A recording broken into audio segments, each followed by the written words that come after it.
तो देख लिया वॉर 2 का ट्रेलर। कैसा लगा ये ट्रेलर तुम्हें? मैं अपना बताऊं तो मुझे ये ट्रेलर ना ज्यादा अच्छा लगा ना ज्यादा बुरा, मुझे ठीक ठाक सा लगा, यानी कि गुड। सच बताऊं तो माउंटेन ड्यू का एड लग रहा था। मूवीज में कई सारे वीएफएक्स और सीजीआई वाले सीन दिखाए जाते हैं जो देखने में उतने खास नहीं लगते, और मैं चाहूंगा कि इन्हें मूवी में और इम्प्रूव किया जाए। ट्रेलर को देखकर लगता है कि जो इसके एक्शन सीन्स हैं वो काफी स्टाइलिश होने वाले हैं। कलर ग्रेडिंग भी काफी हाई रखी गई है, और हम बात करें इसके एक्शन सीन्स की तो वो भी काफी अच्छे से नजर आते हैं। यानी कि हो सकता है कि यहाँ पे स्क्रिप्ट में ज्यादा फोकस न करते हुए इन्होंने एक्शन को अच्छे तरीके से प्रेजेंट करने में ध्यान दिया है। तो अब हम वापस से डीपली ब्रेक डाउन करते हैं इस टीजर को। टीजर की शुरुआत होती है, हमें पहाड़ी इलाका दिखाया जाता है जहाँ पे बीच में तुम्हें एक पुल नजर आएगा जो कि टूट रहा है, और हो सकता है इसमें कबीर है। यहाँ पे देखकर लगता है कि कोई कबीर को रोकना चाहता है, और हेलीकॉप्टर भी नजर आता है कि जो इस पहाड़ी से भागना चाहता है, और कबीर इसे रोकना चाहता है कि ये भाग ना पाए। अगले सीन में दिखाया जाता है कि हेलीकॉप्टर उड़ने लगा है, यानी कि जो भाग रहा था वो भागने में सक्सेसफुल हो गया और कबीर उसे रोकने में नाकामयाब रहा। इसी के बाद हमें दिखाया जाता है एक लंबा सा हॉल वाला रास्ता जहाँ पे रेड लाइट में एक्शन सीन्स दिखाए जाते हैं। इसके बाद कबीर जो कि एक क्रूज शिप से जंप करता है जो कि बेनेटिक कोड 8 होती है। ये रियल लाइफ में एक लग्जरी क्रूज शिप है जो कि यूएई की तरफ से हमें देखने को मिलती है। काइंड ऑफ अरेबियन कंट्रीज में हमें ये सीन देखने को मिले। फिर हमें कटाना फाइटिंग सीन्स दिखाए जाते हैं। हमें दिखाया जाता है कि ऐसे जो कबीर है वो शाइलिंग टेम्पल में कटाना से फाइट कर रहा है। ये सारे निंजास हैं, और ऐसा कहा जा रहा है कि ये सीन कबीर का इंट्रो सीन होगा। यही नहीं, फाइटिंग के दौरान अपन इस सीन में देख सकते हैं कि कैसे कबीर के पीछे कोई चेयर पे बैठा हुआ है, और हो सकता है कबीर इसी को ही पकड़ने के लिए यहाँ पे आया हो, और शायद हेलीकॉप्टर में यही पर्सन निकलकर भाग रहा है और कबीर इसे रोकने में सक्सेसफुल नहीं हो पाता। नो एनी डाउट, कटाना सीन के बाद कबीर जब सारे निंजास का सफाया कर देता है वो इस पर्सन के पीछे भागता है, लेकिन ये पर्सन पहले ही भाग जाता है। फिर हमें जूनियर एनटीआर का नरेशन भी देखने को मिलता है जहाँ पे वो वीरेंद्र का कैरेक्टर प्ले करते हैं। वो बताते कि कैसे वो कबीर को बहुत दिनों से ट्रैक कर रहे हैं। वो यहाँ पे बताते कि कैसे इंडिया का वो काफी अच्छा सोल्जर है, बेस्ट स्पाई है रॉ का, पर अब वो बेस्ट नहीं है, यानी कि वो अब उसकी जगह लेना चाहता है या फिर वो ले चुका है। पर आगे के सीन्स में हमें ये आपस में फाइट करते हुए नजर आते हैं, यानी कि ये दोनों रॉ एजेंट है और आपस में फाइट कर रहे हैं। पर सवाल ये कि आखिर ये दोनों रॉ एजेंट होने के बाद आपस में फाइट क्यों कर रहे हैं? फिर हमें दिखाया जाता है वीरेंद्र को जो कि एक अड्डे पर अटैक करता है जहाँ पे हमें बहुत सारे वेपन्स नजर आते हैं, और हो सकता है कि ये इलीगल वेपन का कोई स्टोरेज हो, और यहाँ पे बहुत सारे ब्लैक पर्सन फाइट करते हुए नजर आते हैं। तो हो सकता है ये अफ्रीका का कोई सीन हो,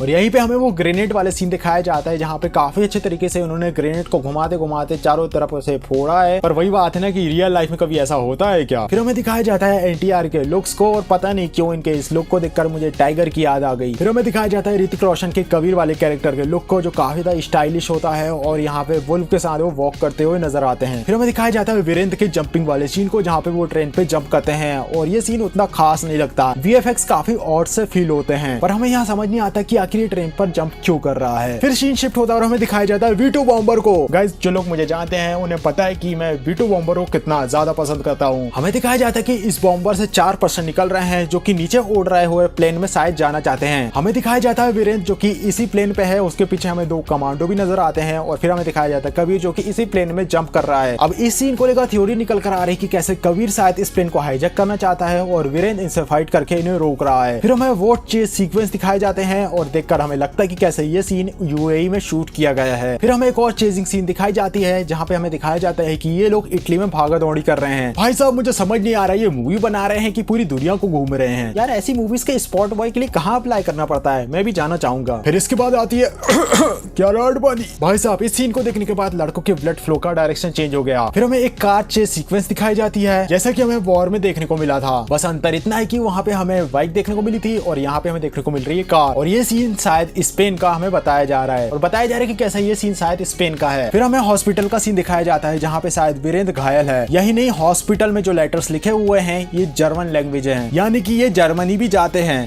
फिर हमें दिखाया जाता है वीरेंद्र जो कि अफ्रीकन से फाइट कर रहा था, और अगर हम यहाँ पे उसके लुक और कपड़े की बात करें तो ये उससे रिलेट करता है जहाँ पे वो उस वेपन वाले स्टोरेज में जाता है जहाँ पे वो ग्रेनेड को फेंक कर ब्लास्ट करता है। यहाँ पे हमें डॉकयार्ड नजर आता है, यानी कि वीरेंद्र इससे पहले जब फाइट कर रहा था वो किसी शिप के अंदर रखे हुए वेपन स्टोरेज पर अटैक करता है। फिर हमें दिखाया जाता है कबीर को जो कि इस ट्रेन में कार के साथ जंप करता है, यानी कि इस कार के थ्रू वो इस ट्रेन के अंदर जाना चाहता है, और शायद वेदावी ब्रिज से जंप करके इसी ट्रेन में आकर उसे रोकना चाहता है। फिर हमें दिखाया जाता है एक बर्फीली जगह पे जहाँ पे कबीर और वीरेंद्र आपस में फाइट करते हैं, और हो सकता है कि ये शायद फाइनल फाइट हो। पर सवाल ये उठता है कि आखिर ये दोनों आपस में फाइट क्यों कर रहे हैं? दोनों ही रॉ एजेंट हैं। हाँ, यहाँ पे कबीर एक्स रॉ एजेंट है। अब यहाँ पे बहुत सारी थ्योरी निकल कर आ रही है जहाँ पे हम उनमें से एक थ्योरी को डिस्कस करते हैं। दरअसल वॉर मूवी के एंडिंग में कबीर ने डिसाइड किया था कि कैसे वो एक रॉ एजेंट की तरह ही काम करेगा, लेकिन रॉ के लिए वो एक एनिमी की तरह देखा जाएगा, और इसके बारे में में केवल कर्नल लूथरा को पता होगा, यानी रॉ उसे एनिमी की तरह देख रही है और लूथरा जिसे पता है उसकी सच्चाई। यही नहीं, टाइगर 3 में हमने देखा था कि कैसे कर्नल लूथरा